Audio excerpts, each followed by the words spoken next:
Tatlong suspect sa pagnanakaw ng taxi ang patay sa shootout sa Quezon City. Hinala ng pulisya, posibleng ibinyahe pa ng mga suspect ang taxi para makapambiktima ng mga pasahero. Balitang hatid ni Oscar Oida. Walang kawala sa mga elemento ng Quezon City Police District ang tatlong suspect sa pang-hold up. Makaraang makipagbarilan sa madilim na tunnel na ito ng Mindanao Avenue Extension sa Quezon City. 1:30 na madaling araw nang maispatan ng mga pulis sa lugar ang sinasakyang taxi ng mga suspect. Nang mapansin naman nilang tugma ang plaka nito sa nasa listahan ng mga sakyang nakaalarmang nakaw, agad nila itong flinagdown. Pero sa halip na huminto, binilisan umano nito ang takbo. Tinapatan nila yung taxi. Ang ano nila is para gumilid.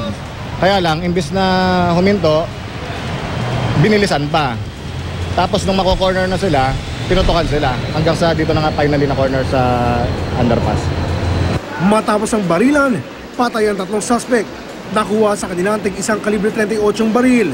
Bagong nasabing inkwentro, una raw munang hinold up ng mga suspect ang taxi driver na si Francisco Diaz sa Sinagtala, Quezon City. Kinuha ko dyan, dinala ko sa likod, tinalian na ako. Hindi ko na alam kung saan na kami. Ilang minuto rin naman silang nagpaikot-ikot bago siya binabang nakagapos sa Tandang Sora. Sa pagtakas ng mga suspect, tangay na umano ang kanyang taxi at 3,800 pesos na kinita sa magdamag.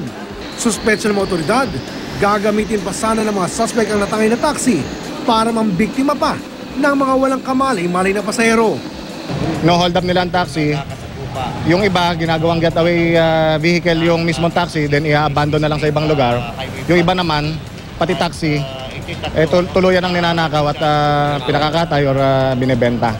Bagamat ipinagbabawal sa mga taxi ang pagiging isnabero sa mga pasahero, ayon sa mga pulis, kailangan nila maging maingat pag mga alanganing oras. Para doon sa mga taxi drivers natin, lalo na mga alanganing oras, wag na rin kayo basta-basta na nagsasakay ng mga tao na mukhang kaduda-duda. Oscar Oida, GMA News.